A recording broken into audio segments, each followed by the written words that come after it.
तो कल याद करने के लिए बोला था आपको क्या, एक तो वाक्य करने थे और स्वर संधि के नियम याद करने के लिए बोला था। मैसेज किसी ने किया नहीं, मैंने देखा नहीं है मैसेज, आज मुझे टाइम नहीं मिला। तो यदि आज नहीं किया है तो आपको कल करके आना है।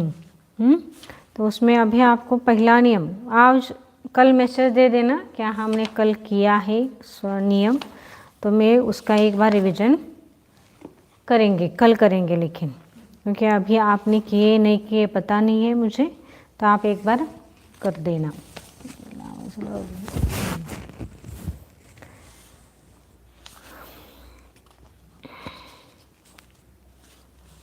स्वर संधि के वैसे कितने नियम दिए आपको?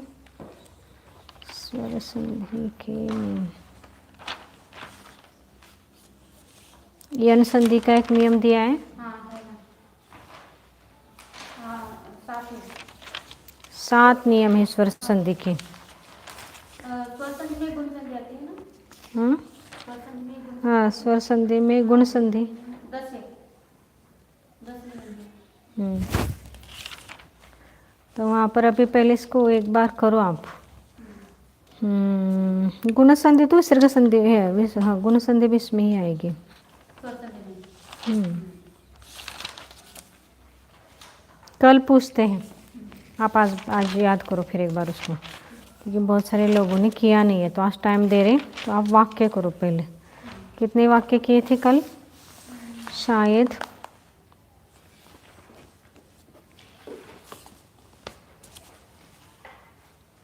पादेन खंज होगता पुत्र स खनित्रेण राम अर्घेण ऋषिं पूजयति, ये वाक्य करना है। उसके कौन है?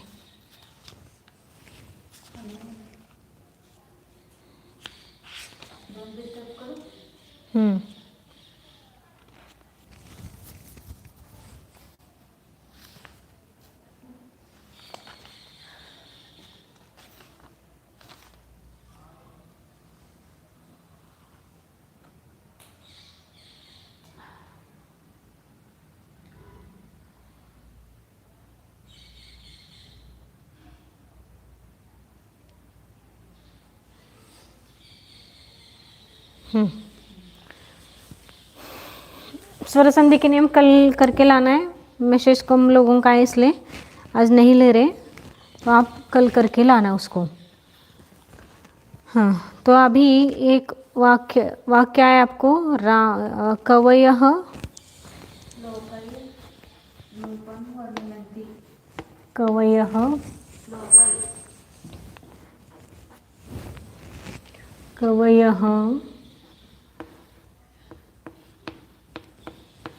श्लोकैर् रूपम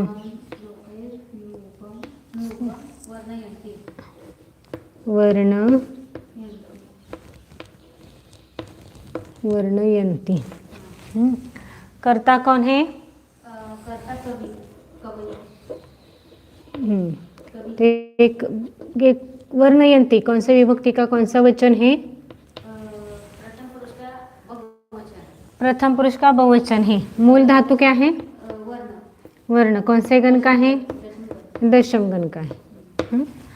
अब या वर्णयन्ति, ये बहुत सारे हैं ना। वर्ण यानी इसका अर्थ क्या हो गया? वर्णन करना, स्तुति करना।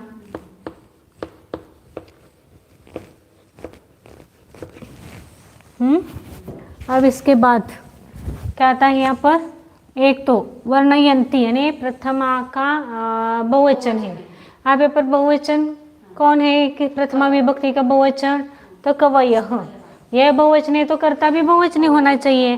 तो यहाँ पर प्रथमा विभक्ति का कर्ता, इसलिए मैंने ये प्रश्न भी पूछा था कि कर्ता की कौन सी विभक्ति होती है?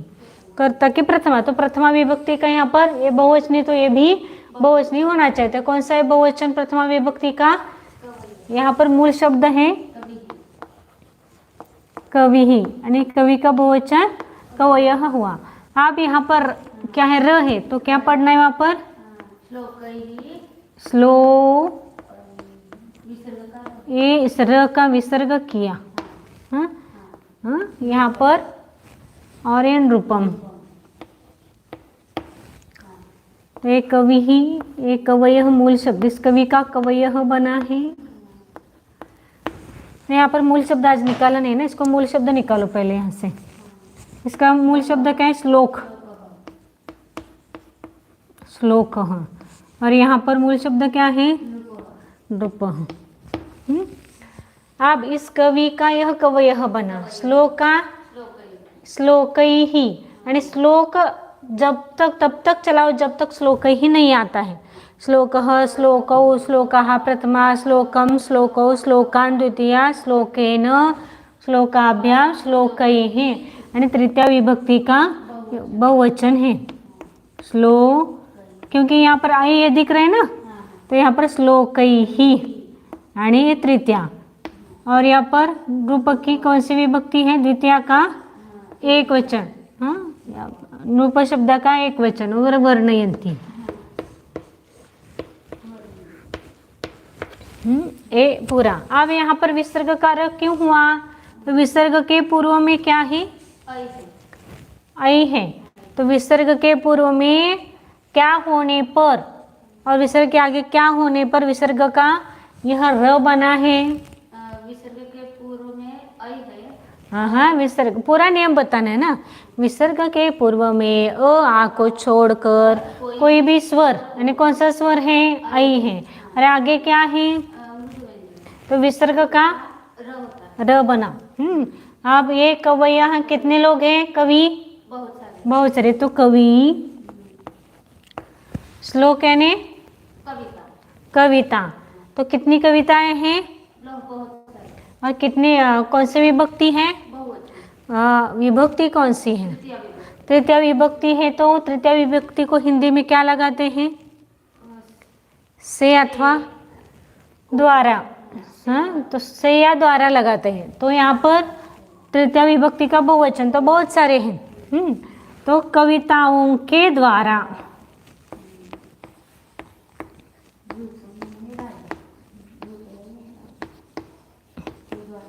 राजा का वर्णन करते हैं। और निरूपण राजा, कवि कविताओं के द्वारा राजा का वर्णन करते हैं। राजा का वर्णन करते हैं। करते हो पर अनुस्वार। समझ में आया? कवि बहुत सारे इसलिए है, पर ये कवि बहुत सारे हो गए। ये बहुवचन है तो कविताओं के द्वारा। और रूपम यानी ये कौन से विभक्ति का कौन सा वचन है? द्वितीय विभक्ति का एक वचन। द्वितीय विभक्ति का एक वचन है, इसलिए प्रत्यय कौन सा लगाया? द्वितीय विभक्ति का हिंदी का प्रत्यय क्या है? काय को। कवि कविताओं के द्वारा राजा का वर्णन करते हैं या राजा की स्तुति करते हैं, ऐसा भी चलता है। समझ में आया? आगे बुधाः सुखेन जीवन्ति। बुधाः सुखेन जीवन्ति। सुखेन जीवन्ति। अब यहाँ पर क्रियापद क्या है? जीवन्ति। जीवन्ति। मूल धातु कौन सा है? जीव। जीव। कौन से गण का है? प्रथम गण। प्रथम गण का है। कौन से पुरुष का कौन सा वचन है? प्रथम पुरुष का बहुवचन। हाँ, तो कर्ता कहाँ पर है? बुधा। प्रथम पुरुष प्रथमा विभक्ति का बहुवचन। हाँ, तो प्रथमा विभक्ति का बहुवचन कौन है? बुधाः। हाँ, तो ये मूल शब्द क्या है इसका? बुधः। बुधः। और इसका मूल शब्द क्या है? सुखम। सुखम। बराबर, सुखम नपुंसकलिंगी। हाँ, अब ये बुध कितने लोग हैं? बहुत सारे। तो बुध यानी सुज्ञ मनुष्य। सुज्ञ मनुष्य, बुद्धिमान मनुष्य। आपकी उत्तर पत्रिका कल मिल जाएगी। कल आपको व्हाट्सएप पर या आप मुझे नंबर भेज दीजिए, व्हाट्सएप पर आपको भेजा जाएगा। सुज्ञ मनुष्य। अब यहाँ पर सुख है ना। अब मूल शब्द है सुख। सुख यानी सुख ही है। अब कौन सा विभक्ति का कौन सा वचन है? तृतीय विभक्ति का एक वचन। तृतीय विभक्ति का एक वचन। तो उसका अर्थ क्या हुआ? सुख से। सुख से, सुख से, और जीव यानी कितने हैं? जीते हैं। जीते हैं। सूर्य मनुष्य सुख से जीते हैं। सुख, शून्य मनुष्य या सुज्ञ मनुष्य सुख पूर्वक जीते हैं, सुख से जीते हैं, दोनों भी चल सकता है। बुधाहा सुखेन जीवंती, जीवंती हो गया क्रियापद, कर्ता हो गया बुधाहा, बुधाहा तो बुधाहा जीवंती यानी शून्य मनुष्य जीते हैं। कैसे जीते हैं? सुख से जीते हैं। यानी स्वभाव से। अभी एक नियम आया था ना तृतीय विभक्ति का, तो प्रकृत्या, हाँ, या प्रकृत्या गाय का दूध मीठा होता है, या वह स्वाभाविक सुख से जीता है। तो इस प्रकार के विभक्ति यदि अर्थ करना है तो उस शब्द की तृतीय विभक्ति होती है। हाँ, इसका अर्थ दो तरह से करना है। सुज्ञ मनुष्य सुख से जीता है या सुज्ञ मनुष्य सुखपूर्वक जीता है, दोनों का अर्थ एक ही।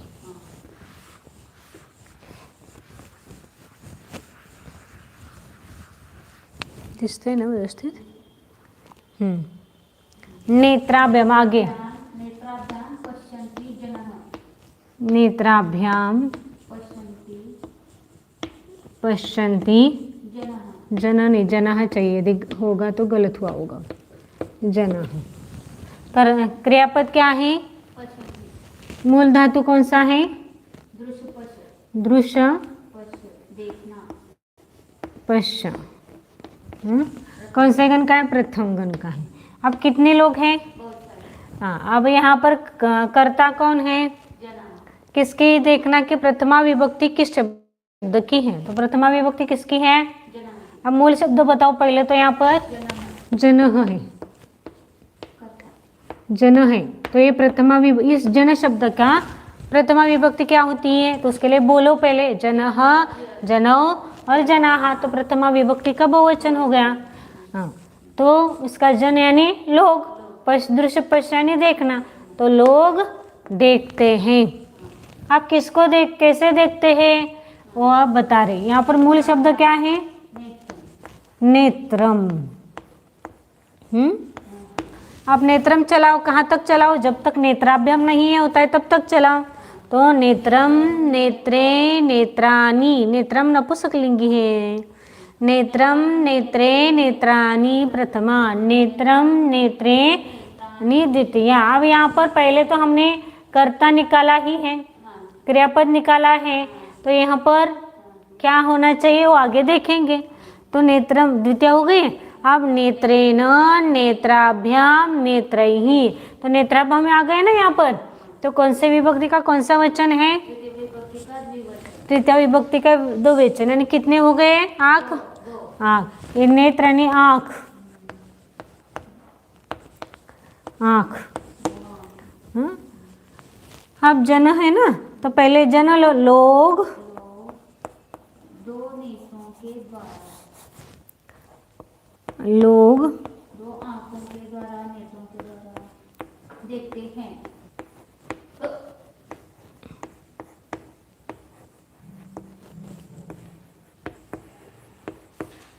दो आँखों के द्वारा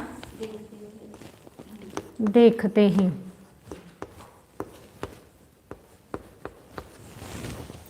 लोग दो आँखों के या दो आँखों से देखते हैं। हे पर अनुस्वार आएगा ना पर। लोग दो आँखों के द्वारा या दो आँखों से देखते हैं। क्या हो गया? जनाः यानी लोग, ये प्रथमा विभक्ति का बहुवचन है। तो ये पश्यन्ते भी प्रथम पुरुष का बहुवचन है। तो प्रथमा विभक्ति तो कर्ता होता है और कर्ता के अनुसार क्रियापद है। तो यहाँ पर ये जनाः बहुवचनी है, इसलिए पश्यन्ते भी बहुवचन हुआ, इसलिए जनाः कर्ता है। तो बहुत सारे लोग देखते हैं। किससे देख रहे हैं? नेत्रों से देख रहे हैं, आँखों से देख रहे हैं। आगे वारिना हस्तौ चालयति,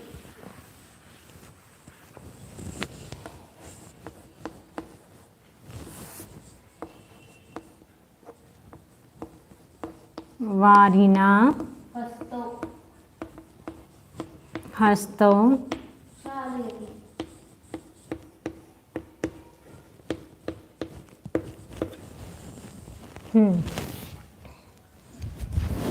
प्रथमा विभक्ति किसके, पहले देखो यहाँ पर क्रियापद क्या है पहले। हाँ, मूल धातु क्या है। हाँ, मूल धातु क्षल। क्षल का चलाते समय क्षाल आता है, उसका ए दशम गण का धातु है, उसका अर्थ क्या है धोना। यहाँ पर मूल धातु क्या है, मूल शब्द क्या है हस्तः। यहाँ पर मूल शब्द क्या है वारी। वारी ही नहीं, वारी। वारी यानी पानी, हस्त यानी हाथ। सभी शब्दों के अर्थ समझ में। अब यहाँ पर प्रथमा विभक्ति किसकी है। हाँ हाँ, यहाँ पर क्रियापद कौन सा है और हस्ते हस्तों कौन सी है, कौन सा वचन है। तो पर यहाँ पर द्विवचन थोड़े ही है, तो कर्ता नहीं हुआ। कर्ता के अनुसार क्रियापद या क्रियापद के अनुसार कर्ता होता है। तो यहाँ पर यह जो क्षालयति है इसका कर्ता कोई अलग है। हाँ, इसलिए क्या करना है, क्षालयति यानी कौन वह, इसलिए सह लिखना। सह का अर्थ है वह। तो सह हो गया कर्ता, ए हो गया आपका क्रियापद।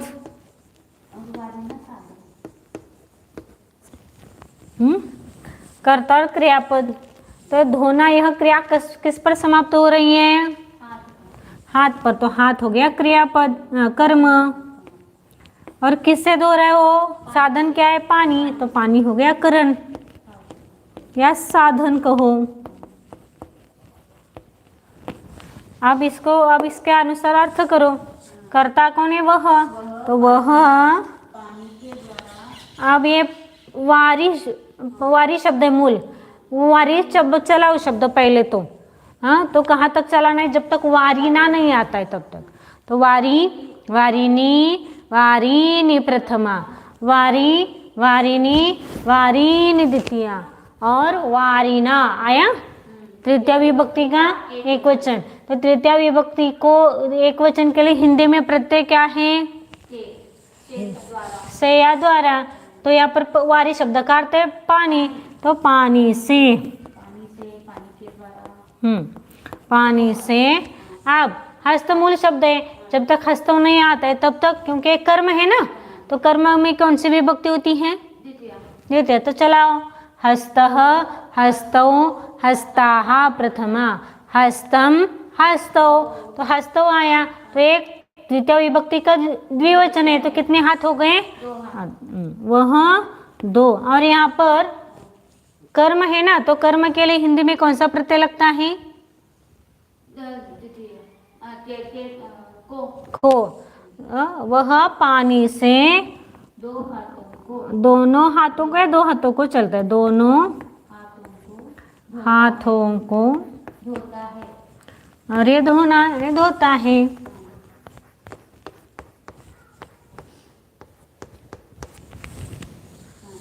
वह पानी से दोनों हाथों को चाहिए, हाथों को धोता है। समझ में आया। पूरा लिख लो यदि जिसने नहीं लिखा है तो।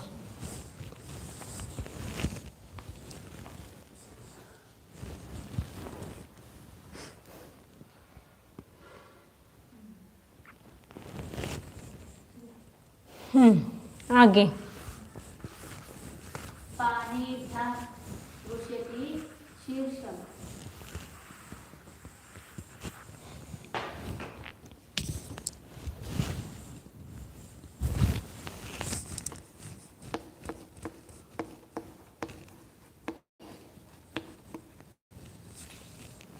पाणिभ्याम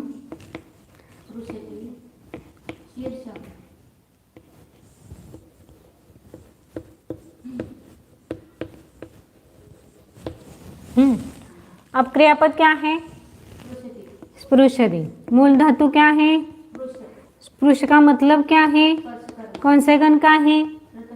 हाँ, इसका अर्थ है स्पर्श करना।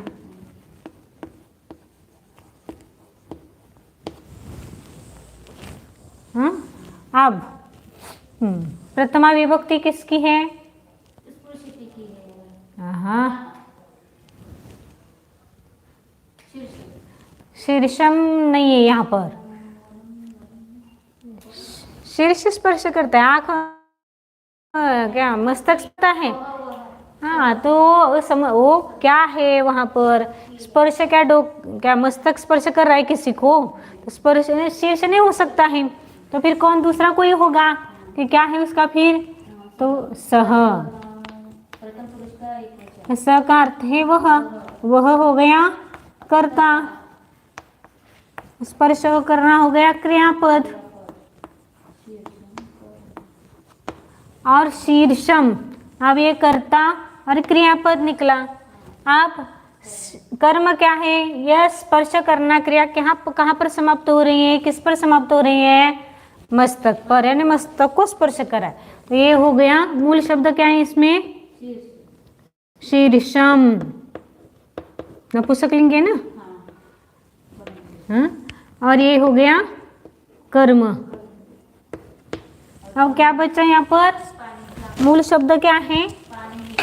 पानी। पानी को किसके जैसे चलाना है? कवि जैसे, बराबर। इसका अर्थ क्या है? हाथ। समझ, मूल शब्द समझ में आया? हाँ, और करता ये पानी। अब ये पानी कहाँ तक चला? जहाँ तक पानी भी हम नहीं पता चलता है कि नहीं आता है, तो पानी ही पानी, पानयः प्रथमा, पानी पानी, पानी द्वितीया, पानिना पानिभ्याम, बराबर। तृतीया विभक्ति का द्विवचन है। हाथ कितने हो गए? द्विवचन है तो 2 हाथ। अब कर्ता को रखो पहले, वह या दोनों। अब पानी भी हम तृतीय विभक्ति है ना, तो तृतीय विभक्ति के लिए प्रत्यय कौन सा लगता है? से। तो यहाँ पर 2 हाथों से या दोनों हाथों से, हाथों से वह 2 हाथों से, ये शीर्ष यानी उसका अर्थ है मस्तक। मस्तक अब कर्म है, कर्म को क्या प्रत्यय लगता है? को। तो मस्तक को स्पर्श करता है। वह दोनों हाथों से या 2 हाथों से मस्तक को स्पर्श करता है।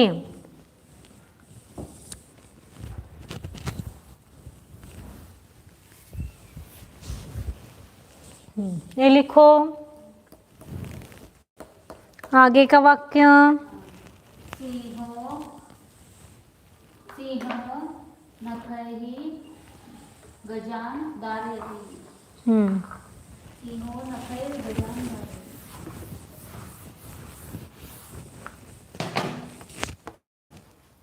सिंहो नखैर्गजान धारयति।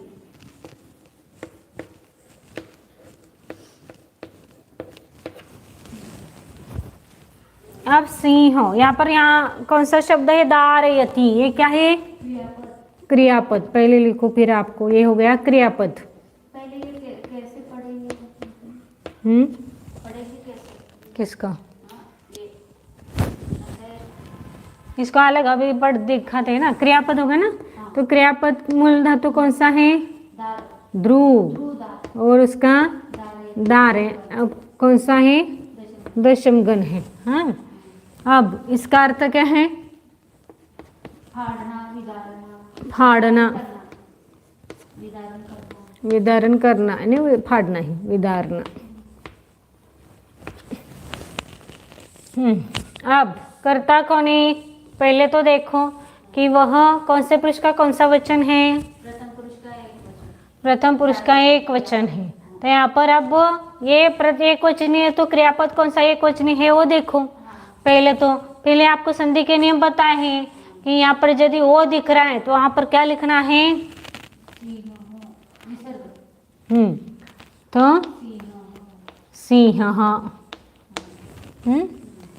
अब ये सिंह क्या हो गया? करता कर्ता। अब यहाँ पर नखई दिख रहा है, मूल शब्द क्या है इसका? नखम नखम। नपुंसक और यहाँ पर मूल शब्द क्या है?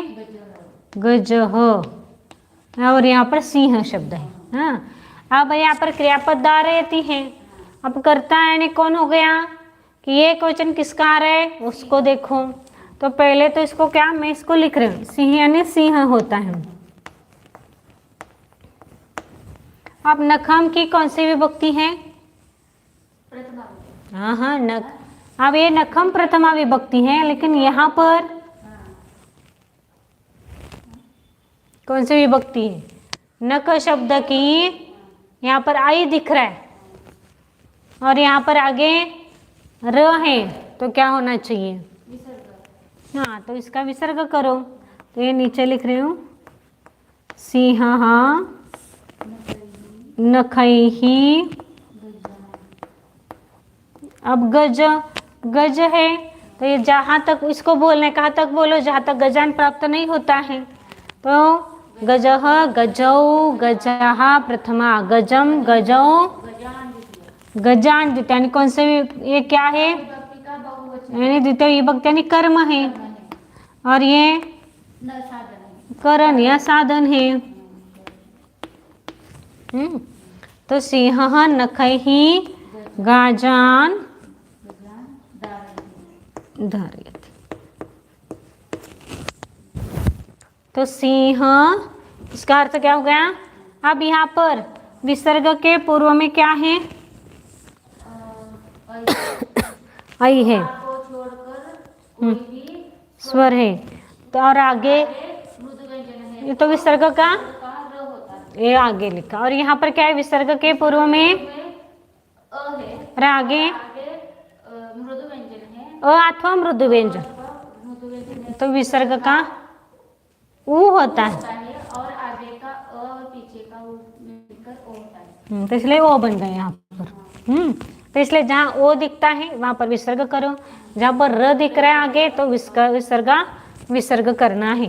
अब इसका अर्थ करो, सिंह यानी सिंह नखों के द्वारा या नखों से हाथियों को सिंह नखों से हाथी, हाथी कितने हैं? बहुत सारे हाथियों को धारता है, विदारण करता है।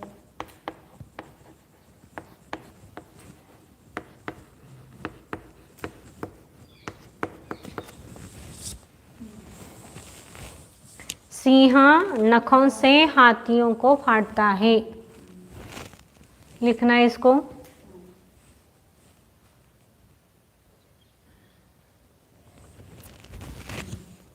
आगे अग्निना गृहं दहति। ये तो आपको आके ही गया है, परीक्षा में भी वो गलती से मेरे ये दिया था। अग्निना गृहं दहति। यह अग्निना गृहं दहति।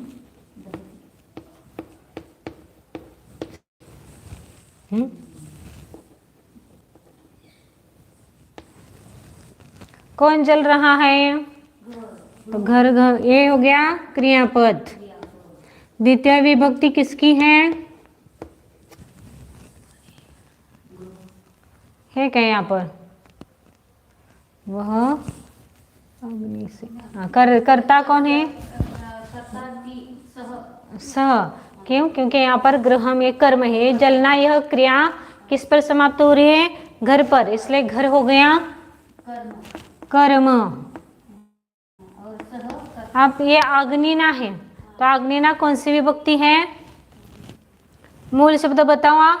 अग्नि, अग्नि ही, तो अग्नि ही, अग्नि अग्नयः प्रथम, अग्निम अग्नि अग्नि द्वितीय, अग्निना।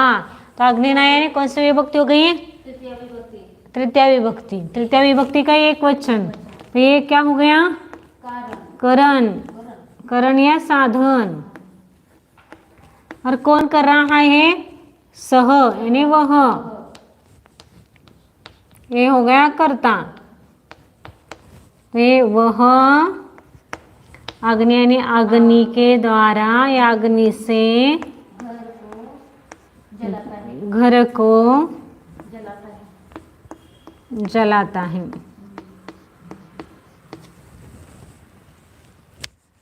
और वैसे यहाँ पर कर्ता करके भी वाक्य हो सकता है, घर अग्नि से जलता है। जलाना और जलना दोनों है ना, इसलिए दूसरा भी अर्थ आप इस वाक्य में कर सकते हैं। तो कौन सा है, तो गृहम दहति, तो यहाँ पर घर अग्नि से जलता है। ये वाक्य के अनुसार आपको समझ में आना चाहिए। वाक्य गृहम गृहे गृहानी, गृहम नपुंसकलिंगी है, इसलिए तो घर भी कर्ता हो सकता है। इसलिए दो तरह से वाक्य है बनेगा, एक वह अग्नि से घर को जलाता है या घर अग्नि से जलता है। जलना जलाना दोनों है ना अर्थ दह धातु का, इसलिए दोनों वाक्य बन सकते हैं। जिसको लिखना है वो लिखो।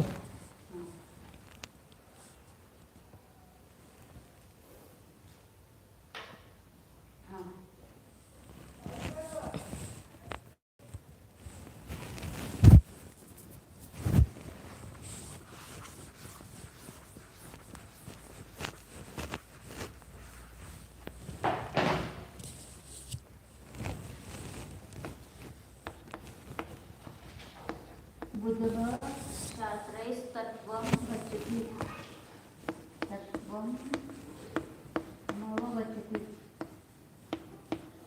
तत्त्वं नवगच्छति।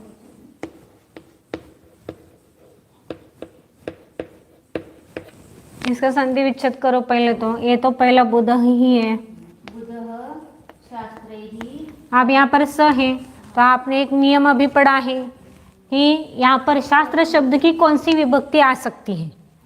तो पहले मूल शब्द क्या है, मूल शब्द है शास्त्र, शास्त्र शास्त्रौ शास्त्राः प्रथमा, शास्त्रम शास्त्रौ शास्त्रान् द्वितीय, शास्त्रेण शास्त्राभ्याम, तो शास्त्र आया ना, तो यहाँ पर विसर्ग होना चाहिए, शास्त्रैहि विसर्ग, यानी इस विसर्ग के आगे क्या है फिर कौन सा शब्द आएगा, मूल शब्द कौन सा है, हाँ तत्व, और म दिख रहा है तो क्या होना चाहिए, तत्वम, म पूरा दिख रहा है तो म यहाँ पर तो हलंत होता है, हाँ हलंत म यानी म प्लस अ है, और म का मैंने अनुस्वार किया तो बचा क्या अ, और यहाँ पर क्या बनेगा अव,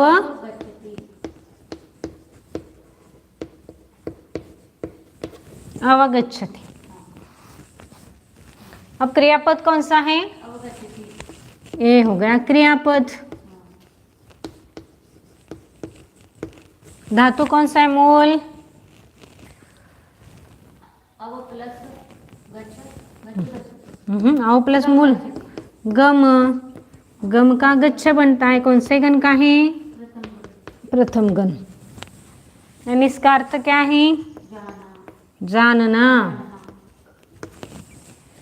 कर्ता कौन है, एक वचन बुध है का ना, बुध यानी सुज्ञ मनुष्य,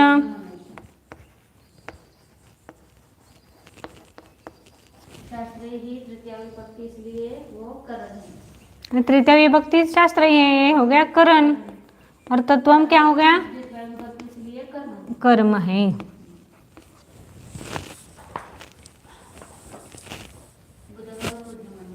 शास्त्रैहि विद्या, यहाँ पर ये लिखना पड़ेगा, करता है ना यहाँ पर।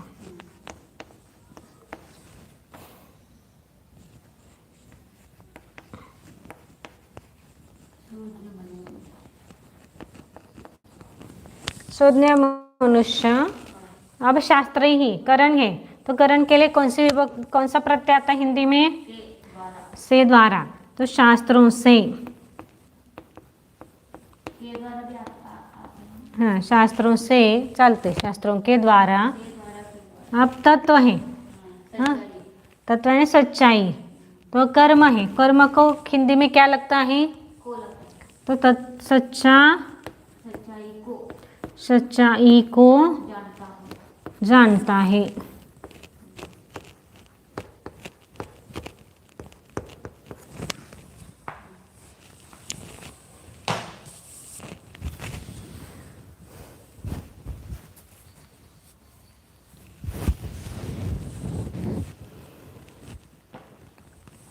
हो गया? हाँ। आगे पतिभिर्गच्छति योधः।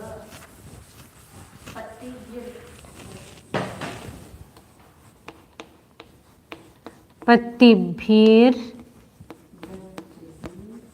गच्छति योधः। अब संधि विच्छेद करो पहले तो। अब यहाँ पर क्या है? र दिख रहा है। यहाँ मूल धातु तो अपना पता गच्छ है, गच्छ के ऊपर रफार नहीं आता है, तो यहाँ रफार है, तो यहाँ पर क्या करो पहले तो? पतिभिः करो और वैसे का वैसे लिखो। गच्छति योधः। कर्ता कौन है?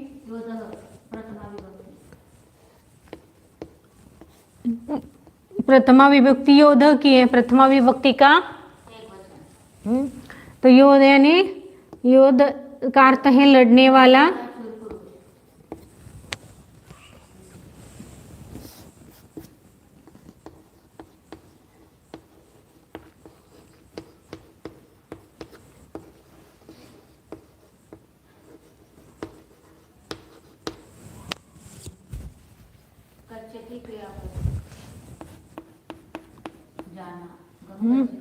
गम धातु है। हाँ, ये कर्ता होगा ना, ये लिखना रहेगा कर्ता। और यहाँ पर कर्म है क्या? कर्म है क्या इसमें? कहाँ है?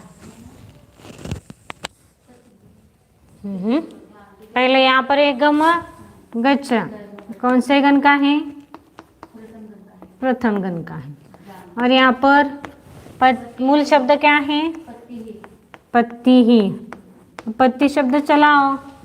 पत्ती कहे कैसे? जैसे किसकी तरह चलाना? कवि जैसे। इकारांत है तो पत्ती ही, पत्ती, पत्तयः प्रथमा, पत्तिम, पत्ती, पत्तीन द्वितीया, पतिना, पत्तिभ्याम, पतिभिः तृतीया। अब यहाँ पर क्या है? तृतीया विभक्ति है। तृतीया विभक्ति यानी करण है, और ये हो गए क्रियापद, और इसमें कर्म नहीं है, बराबर। तो पहले इसको ले लो, कर्ता को।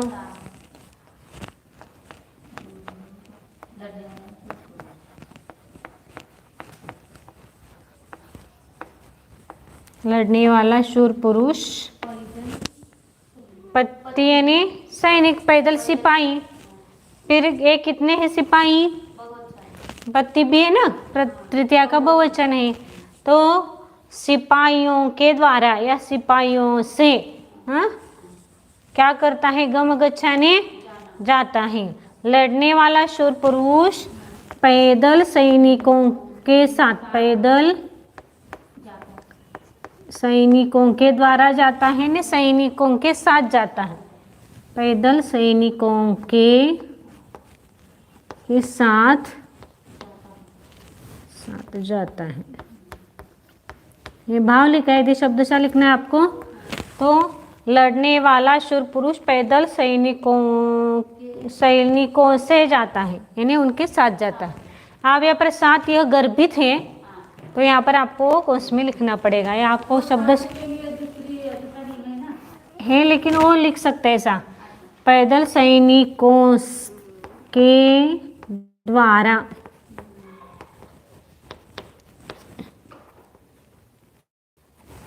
द्वारा जाता है। पैदल सैनिकों के द्वारा जाता है यानी उनके साथ जाता है। ये तो वही अर्थ निकालना है, समझ में आया? पत्ती हो गया करण, गम गच्छ हो गया क्रियापद, लड़ने वाला शुरू हो गया कर्ता।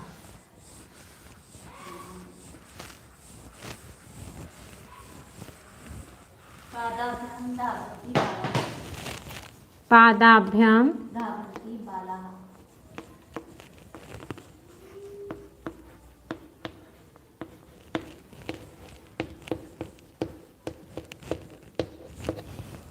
क्रियापद क्या है? कर्ता क्या है? बाला हम्म, बालो बालो प्रथमा विभक्ति यानी मूल शब्द बाल है और उसका कौन सा विभक्ति कौन सा वचन है? बहुवचन प्रथम बहुवचन है, तो उसका अर्थ क्या? बाल यानी बाल, मूल शब्द बाल हो यानी ये करता है। अब अब यहाँ पर मूल शब्द क्या है इसका? पाद। हाँ, पाद। पाद बोलो, कब तक? पादौ पादा पादाः द्वितीया, पादम पादौ पादान द्वितीया, नहीं वो गलत हो गया ना। पादः पादौ पादाः प्रथमा, पादम पादौ पादान द्वितीया, पादेन और पादाभ्याम। कौन से विभक्ति का कौन सा वचन? तृतीया विभक्ति, तो उसका अर्थ क्या हो गया? करण। अब मिल गए सब। अब कर्ता पहले ले लो, बाल यानी बालक। बालक दो पैरों के द्वारा हाँ, दो पैरों से, दौड़ता है दो पैर या पाँव से, दोनों भी चल, दो पाँवों से दौड़ता है धाव दौड़ता है।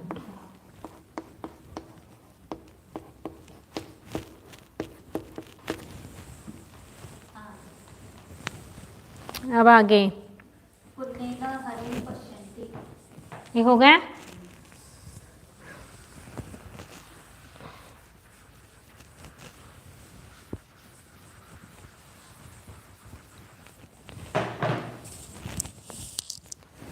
पुण्येन हरिं पश्यन्ति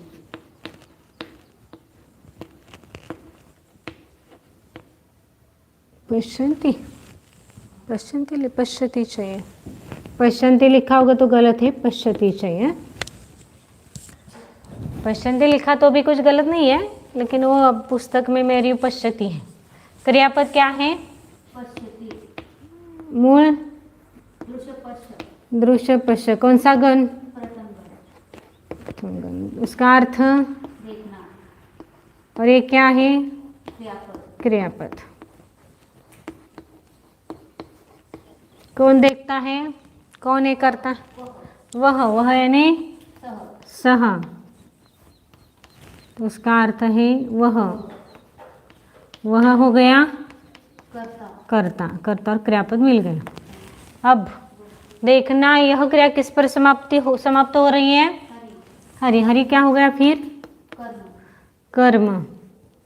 मूल शब्द क्या हरि का? हरि हरि ही, और ये हो गया कर्म।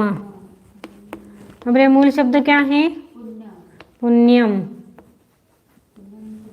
ये पुण्य है कि पुण्यम है?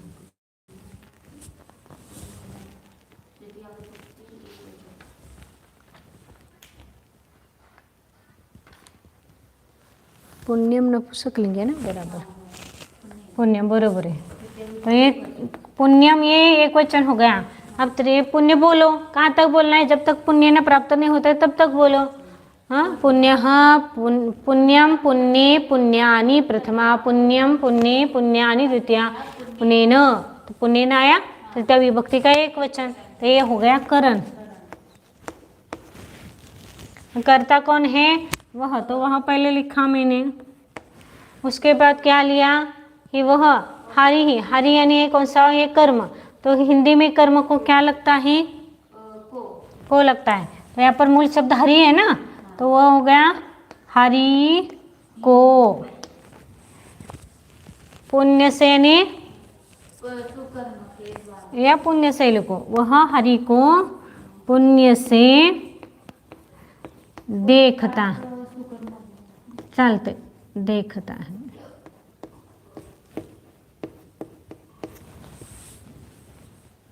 वह सुकर्म के द्वारा इंद्र को देखता है। हरि चलते, हरि यानी इंद्र लिखा है, चलता है। वह इंद्र को पुण्य से देखता है। लिखो इसको आप आगे।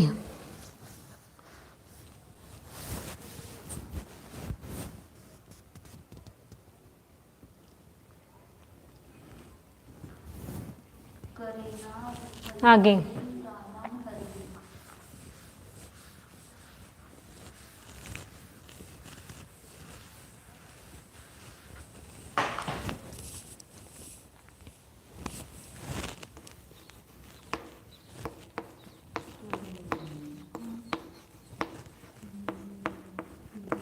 करेना होयति रामः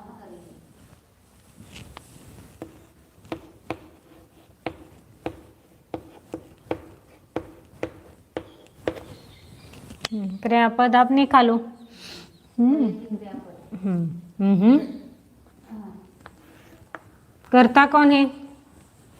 हरिः मूल धातु है, कर्ता है ना। और मूल शब्द क्या है? हरिः हरि ही। अब हाँ, द्वितीय विभक्ति किसकी है? राम के। राम में आया ना, तो द्वितीय हो गया, ये क्या हो गया? कर्म कर्म। अब यहाँ पर कर शब्द है, मूल करह। अब इसका क्या आएगा यहाँ पर? चलाओ। करह, करो, कराहा प्रथमा, करम, करो, करान द्वितीया, आणि और करेन। करेन है तो कौन सी विभक्ति हो गई? तृतीया, यानी साधन हो गया। अब ये करेन, करेन। अब यहाँ पर क्या आ दिख रहा है ना, फिर आ निकालो। आ होयति।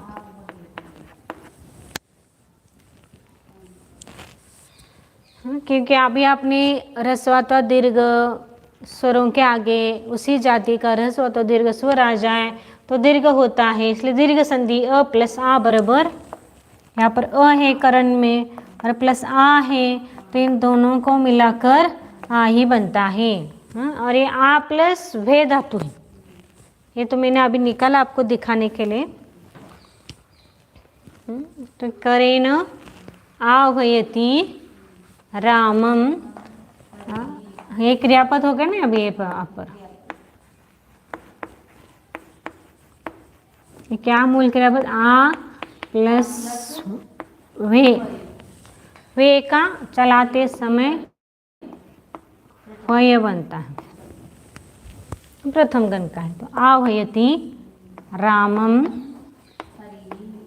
कर्ता कौन है?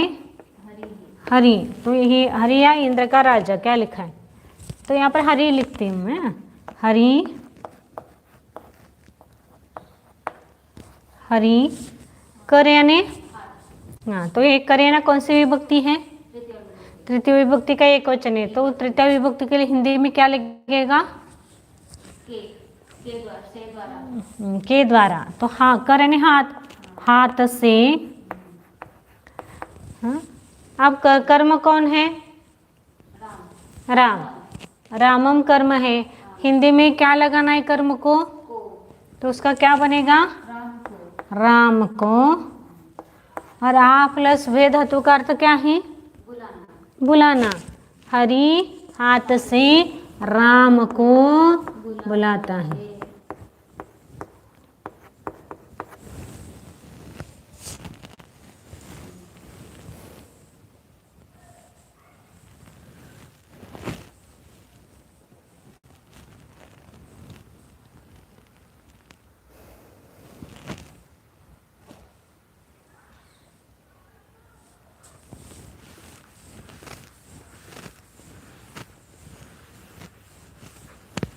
आगे रामः कपिभिर, जयति रावणम। ये तो सबको आएगा वाक्य, तो पता भी है संदर्भ। रामः कपिभिः जयति रावणम। रावणम, कर्ता कौन है? रामः। राम का अर्थ राम। अब यहाँ पर है र है, हाँ, ये राम होगा। अरे ये र है तो क्या पर करना है? यहाँ पर विसर्ग करो। कपिभिः जयति,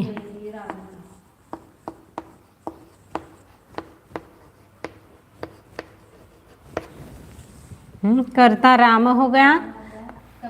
कपिभिः यानी मूल शब्द क्या है? कपि। अब कपि चलाओ, कहाँ तक चलाना है? कि जब तक कपि भी नहीं मिलता है तब तक। तो कपिहि, कपि, कपयः प्रथमा, कपिम, कपि, कपि द्वितीया, कपिना, कपिभ्याम, कपिभिः। कपिभ्या है ना, तो ये क्या होगा? ये कर्ता हो गया, ये हो गया करण, तृतीया विभक्ति तो करण या साधन हो गया। जयतीज हो गया क्रियापद, रावण हो गया कर्म।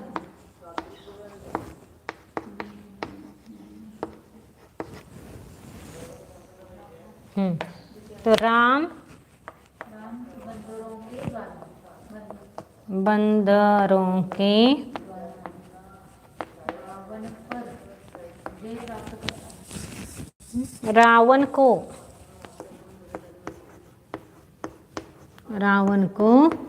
जीतता है।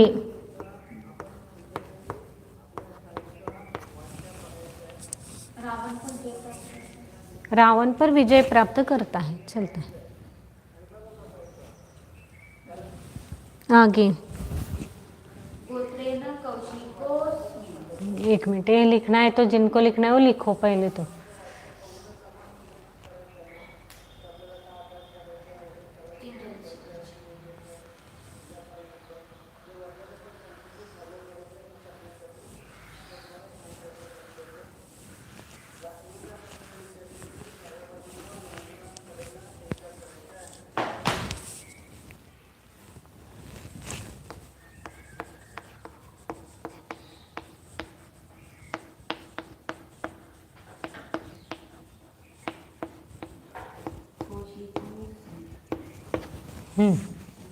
अब यहाँ पर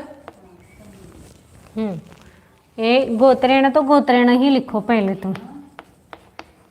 अब यहाँ पर क्या है, द्विखंड चिन्ह है। तो द्विखंड चिन्ह किसका होता है सब बताया था। विसर्ग के ए अथवा ओ के आगे अ आने पर, तो अ का क्या हुआ है, द्विखंड हुआ है। तो इस द्विखंड के बदले में अ लिखो, अस्मि। ये कौशिको। अभी और एक संधि है लेकिन आपको बताने कैसे मिले, दो अलग लिख रही। हाँ, अब यहाँ पर क्या है, को आया है। को तो कौन सी विभक्ति होती नहीं है। हाँ, तो गोत्रेण।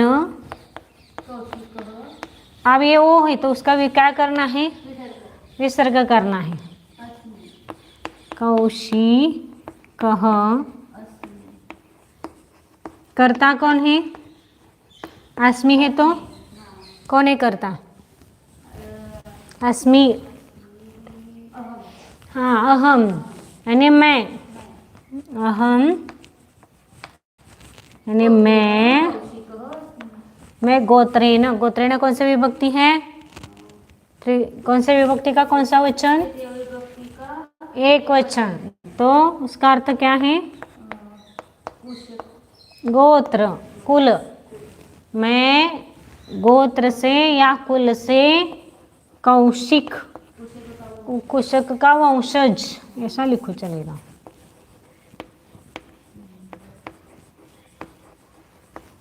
वंशज।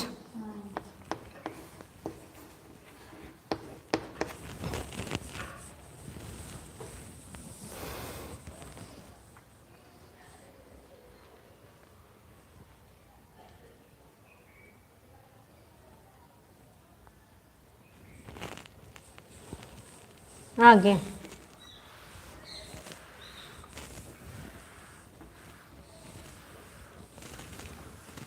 दुःखेन मुह्यति जीवः।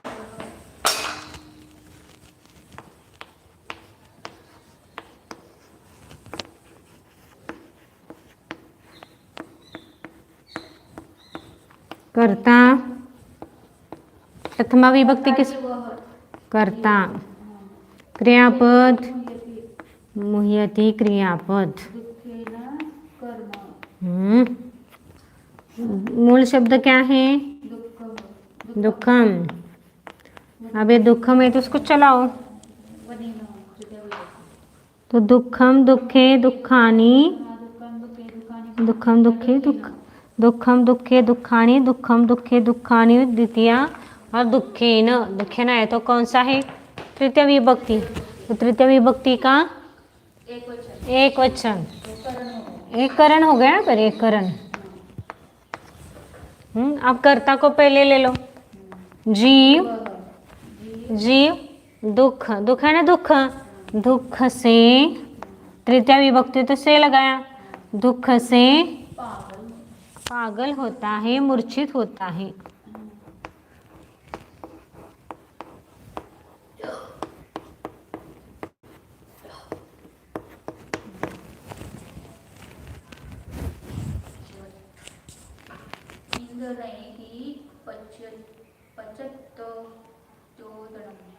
पचत्योदनं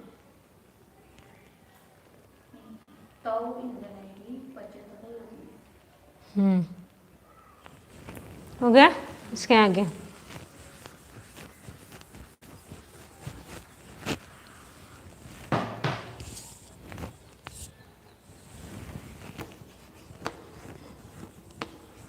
इंधनैः पचत्योदनम। अब ये ईंधन ही तो ईंधन ही है ही। अब यहाँ पर क्या है? संधि है। यन संधि निकालो पहले तो। स्वर संधि में यन संधि,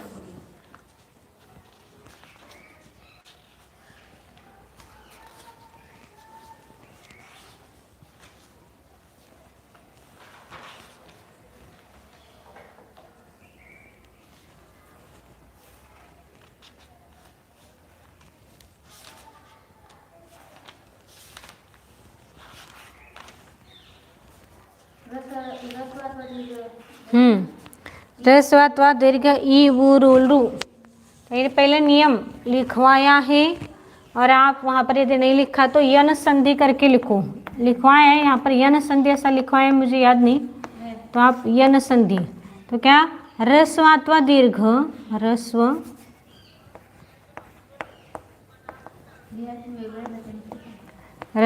दीर्घ ई ऊ रू और रू, इन स्वरों के बाद यदि अन्य जाति का स्वर आए, यानी ई ऊ रू और रू, इनको छोड़कर अन्य जाति का स्वर आए तो इसका ये का य, वो का व, रू का र और लू का ल होता है। क्यों? इसको ऐसा भी आप वहाँ उस टाइम शायद मैंने लिखा था कि ई ऊ रू और रू ये दीर्घ हो तो भी इसके आगे अन्य जाति का स्वर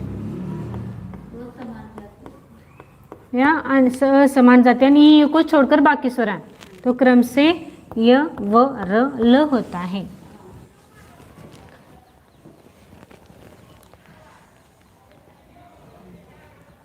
तो यहाँ पर क्या है? यहाँ पर आप मूल धातु यहाँ पर कौन सा है? पच है। पच कौन से गण का है? हाँ, अब यहाँ पर य दिख रहा है, य। हाँ, और य किसका होता है? इस ई हो तो इसका य बनता है। हाँ, तो यहाँ पर क्या बनेगा? पचती, यानी यदि य दिख रहा है तो यहाँ पर ई लिखो और प्लस क्या है? अब यहाँ पर ओदनम, यहाँ पर ओ है ना, यह हलंत है। जो ई का य बना है यह हलंत है। तो मैंने पहले क्या किया, इसको एक बार आपको अच्छे तरह से दिखा दे, एक मिनट। पचत्य बना, हाँ, और इसको ओदनम को बाजू में हटाओ और आपको समझ में आएगा। अब यहाँ पर ऐसा पचत्य ऐसा कौन सा क्रियापद तो होता नहीं है, तो यहाँ पर कौन सी संधि हुई है? यन संधि हुई है। तो य कब बनता है? ई का बनता है, तो ये पचती लिखो। हाँ, तो ये प्लस ओदनम, ओदन यानी चावल। हाँ, तो कर्ता कौन है यहाँ पर? पचती है तो है क्या यहाँ पर कोई? तीन ही शब्द है ना, ईंधन ही। अब इसको इसी को मैं अच्छी तरह से वाक्य हिंदी संस्कृत का वाक्य लिख रही हूँ अभी। हाँ, ईंधन नहीं पचती ओदनम। और यहाँ पर पचती है तो वह सह करता है, स यानी वह। ईंधन है कौन से विभक्ति का कौन सा वचन? ईंधन शब्द मूल शब्द क्या है? ईंधनम, ईंधन। तो ईंधनः ईंधनौ ईंधनाः प्रथमा ईंधनम् ईंधनौ ईंधनान् द्वितीया ईंधनेन ईंधनाभ्याम ईंधनैः। तो ये क्या हो गया करण, ये हो गया कर्ता, ये हो गया करण क्रियापद। ये तो आपको पता है मूल धातु, इसलिए मैं इसको नहीं लिख रही हूँ। रोदन ये हो गया ओदनम, मूल धातु क्या है ओदन, हाँ ओदन। हाँ उसका किस विभक्ति का कौन सा वचन है, द्वितीय विभक्ति का एक वचन है। द्वितीय विभक्ति यानी कर्म, कर्ता वह, करण ईंधन, क्रियापद पचती और कर्म ओदनम। अब कर्ता को पहले ले लो, वह ईंधन है तो बहुत सारे हैं ना, ईंधनों से, ईंधनों से ओदन यानी चावल, चावल पकाता है, चावल को पकाता है, दोनों भी चलता है। या को नहीं लिखा तो भी वह कर्म ही है, क्योंकि कर्ता यहाँ पर दिया है। वह ईंधनों से चावल पकाता है।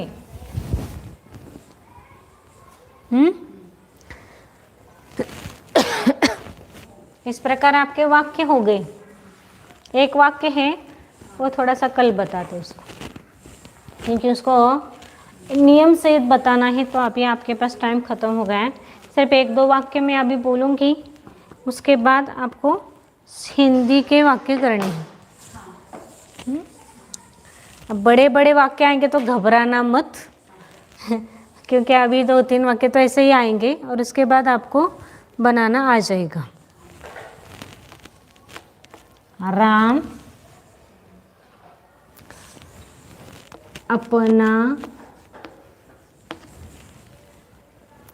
अपना शरीर रत्नों से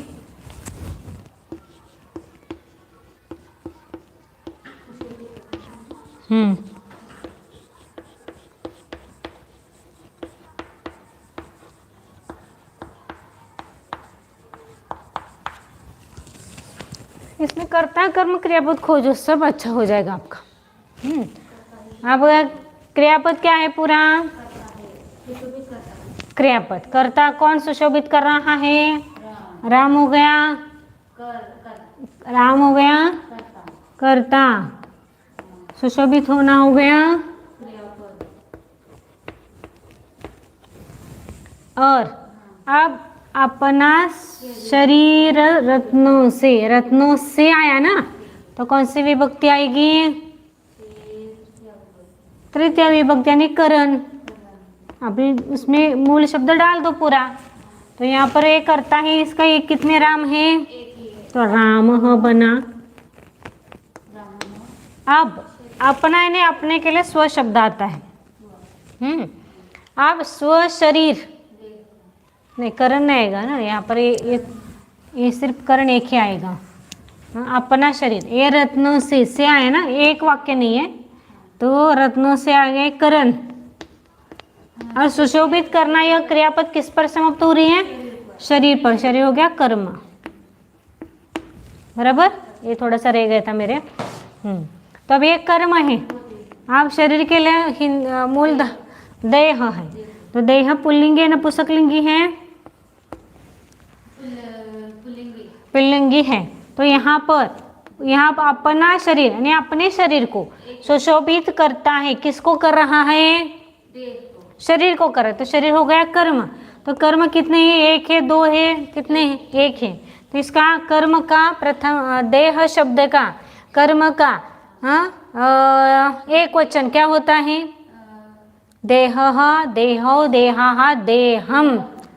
कर्म का एक वचन क्या हुआ, देहम। जैसे रामम, देवम, ऐसे देहम।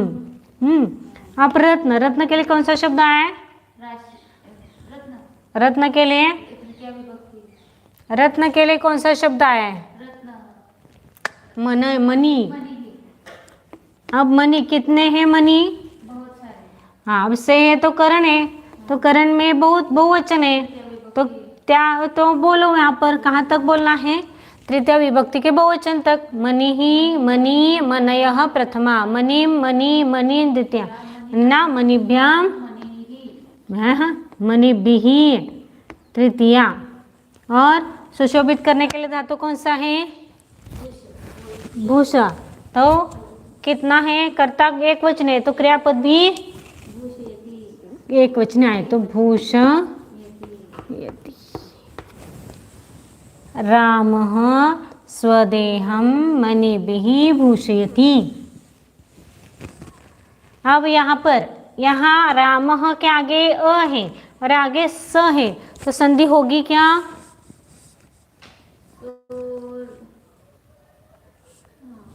आगे कौन सा व्यंजन है? मृदु या कठोर है? मृदु व्यंजन तो विसर्ग का कुछ हो सकता है? हो सकता है ना। ओ कहाँ? आगे क्या कठोर है ना। संधि का नियम क्या है? विसर्ग के पूर्व में अ है और आगे अ अथवा मृदु व्यंजन हो। शांतस्थ है? कौन सा है? कठोर व्यंजन है, लेकिन क्या है? श श स उष्म वर्ण है ना, तो ये स कठोर है। तो ये स कठोर होने से इस विसर्ग का कुछ नहीं होगा, वैसा का वैसा रखना है। रामः स्वदेहं। अब यहाँ पर विसर्ग के पूर्व में क्या है? यहाँ ई है, स्वर है, ई है। ये विसर्ग अरे भ है, भू है। मृदु व्यंजन। तो विसर्ग के पूर्व में आ को छोड़कर कोई भी स्वर है तो कोई भी कौन सा स्वर है? ई। और विसर्ग के आगे क्या है? मृदु व्यंजन है तो विसर्ग का र होता है। तो इस विसर्ग का र करो। र। अब ये जो र है तो इसके भ के ऊपर चला जाएगा वह। हाँ, तो इसको अच्छी तरह से लिखो अभी।